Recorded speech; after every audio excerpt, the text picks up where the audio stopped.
ఎక్కడైనా ల్యాండ్ పై ఇన్వెస్ట్ చేయాలని అనుకుంటున్నారా? అయితే ఫ్యూచర్ సిటీలో ఇప్పుడే ల్యాండ్ పీస్ పెట్టుకోండి. పూర్తి వివరాలకు మాకు కాల్ చేయండి.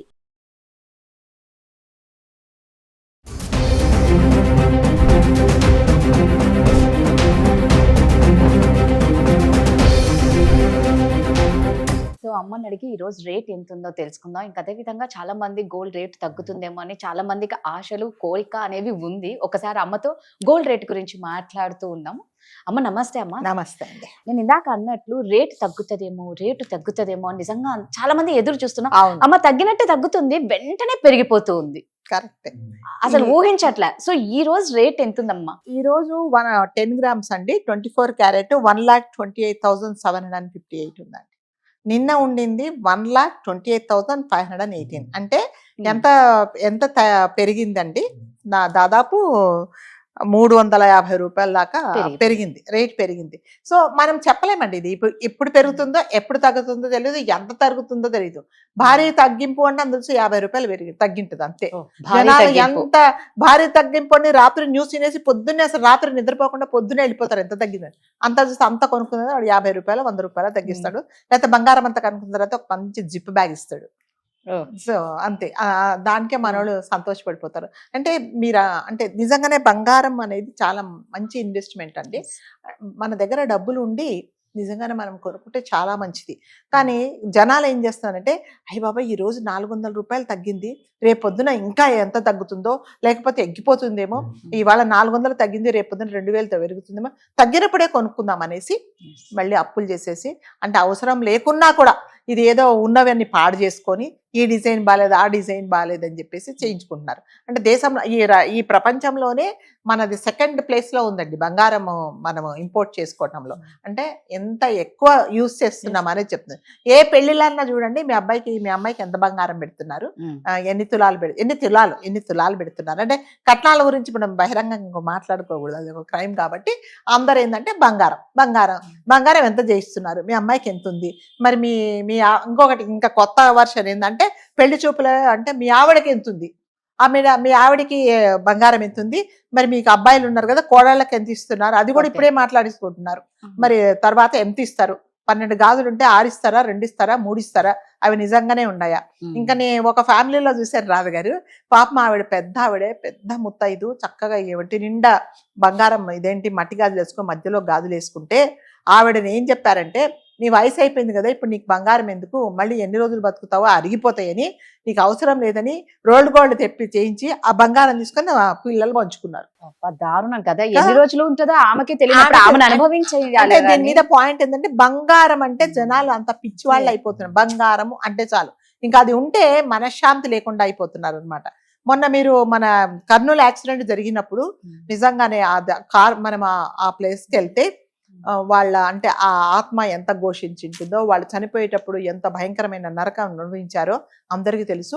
కానీ జనాలు ఏం చేశారంటే, అది పోయిన తర్వాత అది అయిన తర్వాత ఈ వీళ్ళు ఏం చేశారంటే, ఆ బస్సును కొంచెం దూరం పెడితే జనాల ఊర్ల నుంచి వచ్చేసి చీపురు పట్టుకొని బస్తాలు పట్టుకొని అంటే అక్కడ పడ్డ బూడిదంతా తీసుకొని జల్లళ్ళు పట్టుకొని అందులో ఉండే ఇంత బంగారం కూడా అంటే దొరుకుతుందేమో, వాళ్ళకేం దొరకట్లా, ఆ బూడిద బస్తాలలో ఎత్తుకోవడానికి కొంతమంది వలస వచ్చున్నారట అక్కడ. చూడండి బంగారం అంటే ఎంత పిచ్చో. నిజంగా మీరు ఆ బూడిద ఎత్తుకున్నప్పుడు కనీసం మీకు ఒక్కసారి గుర్తురాదా, ఇది ఎవరి శవమో, ఈ ఖాళీ బూడిదయిందేమో, ఈ బూడిదలో నుంచి నేను ఎందుకు తీసుకోవాలి అంటే మనకు ఒకలాంటి అనిపిస్తుంది కదండి అక్కడికి వెళ్ళగానే కదా. మనం షాపులకు వెళ్ళినప్పుడు బంగారం కొన్నంత ఫీలింగ్ అయితే అక్కడ ఉండదు కదా. అట్లాగే మన తుఫాన్ వచ్చినప్పుడు ఆ ఉప్పాడ అనే ప్రాంతంలో అదేంటి ఆ సముద్రంలో నుంచి అంటే ఇది వరకు కొన్ని సంవత్సరాల కిందట అక్కడ కొన్ని ఇళ్ళు ఉండేయట, ఆ ఇళ్ళన్ని మునిగిపోయినప్పుడు వాటితో పాటు వాళ్ళ దగ్గర ఉన్న బంగారం కూడా అందులో పోయింది కాబట్టి ఆ అలలకు కొట్టుకొని వస్తుందని చెప్పేసి జనాల ఒక దువ్వెన పట్టి తల దువ్వినట్టు అట్లా నల్లటి మట్టి ఇసుకలో నుంచి కూర్చొని దువ్వుకొని అందులో నుంచి మట్టి ఎత్తుకుంటున్నారు. ఒకతన్ని నేను ఇంటర్వ్యూలో చూసాను, 2 రోజులు కష్టపడితే ముక్కు పడకకు ఎంత ఉంటుందో అంత బంగారం దొరికింది. సో అలా అయిపోతుందన్నమాట. అయితే వాళ్ళు పోలీసు వాళ్ళు చెప్తున్నారు, సెక్యూరిటీ వాళ్ళు చాలా బలంగా అలలు వస్తున్నాయి, మీరు కొట్టుకుపోతారంటే మాకు తెలుసు ఎప్పుడు అలలు వస్తాయో, మాకు అట్లాంటిది అంత భయం లేదు, మాకు ఒకవేళ వచ్చినా ఎలా తప్పించుకోవాలో తెలుసు అని. అంటే ప్రాణాల కంటే బంగారం అనేది అంత విలువైపోయింది అనమాట. కాబట్టి అప్పులు చేసి కొనడం మాత్రం అది అస్సలు మంచిది కాదండి. అప్పులు చేసి కొంటే ఏమవుతుందంటే ఇప్పుడు 50 రూపాయలు తగ్గిందని నువ్వు అక్కడ కొన్నావు, రేపు పొద్దున ఎక్కుతుందని మరి అక్కడ వడ్డీలు కట్టుకోవడానికి ఎంత అవుతుంది చెప్పండి. సో లేడీస్ కు బంగారము అంటే చాలండి. అసలు బంగారం అనంటే ఇంకా ఎంత అప్పులు చేసైనా సరే, ఎటువంటి హరాస్మెంట్ అయినా సరే చేసేసి కొంటారు. బంగారం తయారు చేసే షాపుల పక్కన కాలువలు ఉంటాయి కదా, పొద్దున అయ్యేసరికి ఆ కాలువల నుంచి తీస్తూ ఉంటారు. ఆ నీళ్లు పట్టేసుకొని చిన్న అసలు వాళ్ళు వదలరండి. ఎప్పుడు షాపుల వాళ్ళే చెయ్యరు. కాకపోతే వాళ్ళు ఏం చేస్తారంటే వాళ్ళని కూడా కొంతమందిని హైర్ చేసుకొని ఆ లాస్ట్ దాంట్లో కూడా వెతుకోమని చెప్తారు. దొరుకుతాయి. ఎందుకంటే వాళ్ళు ఆ గోల్డ్ స్మిత్లు ఇలా కొడతారు, కొట్టినప్పుడు ఆ చిన్న చిన్న రవ్వలు పడిపోతాయి. పడిపోయినప్పుడు మన వాళ్ళు జనరల్ గా మీకు తెలుసు బంగారం వ్యాపారాలంతా మార్వాడి వాళ్ళే ఉంటారు. మార్వాడి వాళ్ళు అగ్గిపుల్ల మీద ఉండే పైనది కూడా పోనీయడు వాళ్ళు. కాబట్టి వాళ్ళు హైర్ చేసుకొని అందులో నుంచి కూడా వాళ్ళతో పని చేయించుకొని వాళ్ళు తీసుకుంటారు. కాబట్టి బంగారము అనంగానే అంటే ఒకటే సలహా, పిచ్చి వాళ్ళు అయిపోకుండా ఇది అవసరమా, ఇది కొనడం అవసరమా అనేది చూసుకోండి. అంటే పెళ్లిళ్లలో బంగారం ఉంటేనే అదొక ప్రత్యేకమైన అర్హత, స్టేటస్ చూపిస్తుంది అని అనుకుంటున్నారు. ఇంకా కొంతమంది అయితే నేను చూసాను ఎగ్జిబిషన్ పెట్టినట్టుగా మొత్తం హారాలు, తర్వాత పెళ్లి కూతురికి ఏమేమి పెడుతున్నారో అవన్నీ ఎగ్జిబిట్ చేస్తున్నారండి. ఒకవైపు వెండి, ఒకవైపు బంగారం. ఇవన్నీ చూసిన తర్వాత పాపం అటు ఇటు కాని వాళ్ళు, మధ్యతరగతి వాళ్ళు అక్కడికి వెళ్ళి అలాంటి పోకడానికి ఎన్నో ఇబ్బందులు పడుతున్నారు అనమాట. వాళ్ళ అర్హత ఏంటి, వాళ్ళ ఫైనాన్షియల్ స్టేటస్ ఏంటి, వాళ్ళు అంత కొనగలిగారు కాబట్టి పెట్టుకున్నారు, నేను అలా చేయలేను అని చెప్పేసి అనుకోవట్లేదు. వాళ్ళకు లాగా మనం అని చెప్పేసి లేనిపోయిన అప్పులు చేస్తున్నారు. సో మీరు అన్నట్టుగా బంగారం ఎప్పుడైనా మళ్ళీ నేను బంగారం కొనుక్కోవని కొనుక్కోండి, కానీ అది అప్పులు చేసి మాత్రం కొనరు. నిజంగా మీ దగ్గర సఫిషియెంట్ గా డబ్బులు ఉంటే, ఇప్పుడు మీ వారికి ఏదో బోనస్ వచ్చింది, లేకపోతే మీరు చిట్టీలు వేసుకున్నారు, మీకు డబ్బులు వచ్చింది, చీరలు అవి మీరు చీరలు 10 లక్షల రూపాయలు, 5 లక్షల రూపాయలు, 2 లక్షల రూపాయలు చీరలు కొన్నా కూడా ఇప్పట్లో ఉంది కదండి. మళ్ళీ ఇప్పుడు లేడీస్ కు చీర వర్షంలో కట్టిన చీర మళ్ళీ అస్సలు రిపీట్ చేయకూడదు, అసలు చేయకూడదు. అది దాన్ని ఏం చేస్తారో తెలియదు.